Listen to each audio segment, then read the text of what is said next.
Hello everybody, my name is Crystal Bomgardner and I'm from the Northern Lebanon FFA chapter where I serve as president. This past week I had the opportunity to teach our large animal science class about the importance of risk management and safety on a farm. To start things off, I introduced myself and my presentation, and then we dove right into farm safety. We talked about the importance of identifying hazards, assessing the risk, and ultimately how to reduce or prevent these risks on a farm. This took us right into our first activity.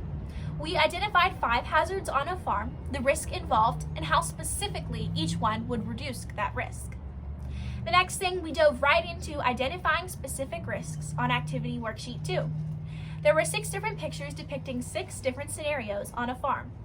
I had each of them write down 4 things that they saw as potential hazards and how they could have been prevented.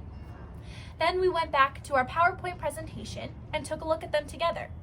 We discussed anything that anybody might have missed, and then we went into a discussion time where I answered any questions that they had about anything in the presentation so far.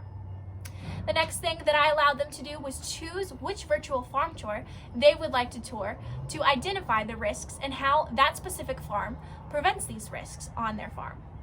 So they ultimately chose the chicken and hatchery farm. We learned how they used biosecurity and keeping themselves clean by washing their hands and changing their boots every time they went into a different chicken house to keep their farm up and running and prevent risk and further contamination on their chicken farm.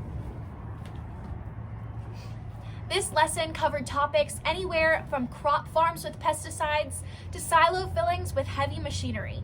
I wanted to encourage my students to be safe while working around the farm, handling animals, driving heavy machinery, or just in any environment that they may come across.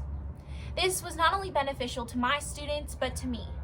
Coming from a farming background, it is easy to forget the many dangers in everyday life.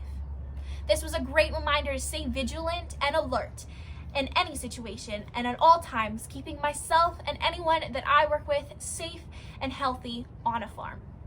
One of my favorite parts of this lesson was watching my students react to the farm tour. It got them thinking about ways that they can stay safe on any type of farm. I hope that you guys enjoyed this lesson, and thank you so much for listening.